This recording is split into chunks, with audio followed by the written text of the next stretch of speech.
बिस्मिल्लाहिर्रहमानिर्रहीम। अस्सलामु अलैकुम वरहमतुल्लाहि वबरकातुहू। जैसा कि आज जो मौजूदा हालात हैं उनके बारे हर बंदा, हर चाहे वो मर्द या औरत, सब ही परेशान है। हर घराने में परेशानी है।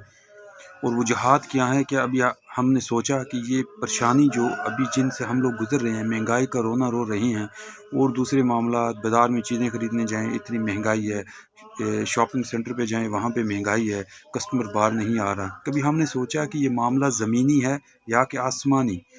इस एग्ज़ाम्पल को, इस मामले को पूरे को समझाने के लिए मैं आपको एक एग्ज़ाम्पल देता हूँ। एक बंदरिया थी, उसने किसी काम के सिलसिले में एक शहर से दूसरे में जाना था। उसका एक छोटा सा बच्चा था जो भी दूध पीता था। अभी बंदरिया को समझ नहीं आ रही थी कि इसको किसके हवाले करके जाऊं ताकि मैं अपना काम भी निपटा के आ जाऊं और ये बच्चा भी मेरा यहीं पे महफूज रहे। आखिर गौर व फिक्र के बाद उसके जहन में आया, क्यों ना अपने बच्चे को शेर के हवाले कर दूं, क्योंकि शेर जंगल का बादशाह है और उसकी जो है सब जानवर उससे डरते हैं और कोई भी उसके करीब नहीं आएगा। इस तरह मेरा बच्चा भी महफूज रहेगा और मैं भी शहर से अपना काम करके आसानी से लौट आऊँगी। आखिरकार उसने अपने बच्चे को शेर के हवाले किया और उसने कहा कि आप मेरे बच्चे की हिफाजत करो। और बंदरिया अपने काम के सिलसिले में दूसरे शहर चली गई। कुछ दिन गुजरने के बाद जब वो वापस लौटी तो उसने देखा कि उसका बच्चा शेर के पास नहीं है। तो उसने सारा माजरा शेर से पूछा। शेर जो था वो जंगल का बादशाह था, ज़मीन के ऊपर उसकी हुकूमत थी, उसके इर्द गिर्द कोई भी जानवर नहीं आता था, क्योंकि शेर एक खूनखार जानवर है, सब उससे डरते थे।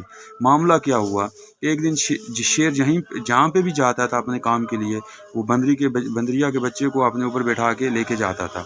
मामला क्या हुआ कि एक दिन अचानक आसमान से एक ईगल, या जिसको आप कहते हैं कि बाज आया या उकाब आया, और उसने बंदरिया के बच्चे को शेर के ऊपर से उठाया और उठा के ले गया। और शेर वहीं पे देखता रहा। अब वो परेशान था कि जब बंदरिया वापस आएगी तो मैं उसको क्या जवाब दूंगा।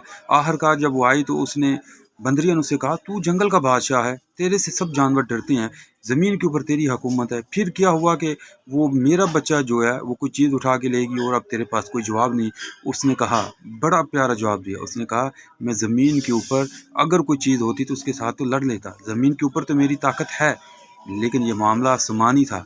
आसमान से कोई चीज़ आई उसके साथ मैं कैसे लड़ सकता था। तो मौजूद सामीन, आज के जो हालात हैं ये भी ज़मीनी नहीं है, या आसमान वाले से रजू करो, अल्लाह से तल्लक जोड़ो। अल्लाह ही वो वाहिद ज़ात है जो इन मुश्किलात से, महंगाई के तूफ़ान से हमें बचा सकता है। तमाम मुसीबतें जो इस वक्त हम लोग बर्दाश्त कर रहे हैं, हम परेशान हैं, कोई चीज़ हमारे पास, इनकम बहुत कम है, इन सब का हल सिर्फ़ और सिर्फ अल्लाह से लो लगाना है। अल्लाह से रजू करो, अल्लाह के आगे गिड़गिड़ा के रहो, अल्लाह से इस्तग़फ़ार करो, अल्लाह से सब कुछ मांगो। अल्लाह के अलावा कोई देने वाला नहीं।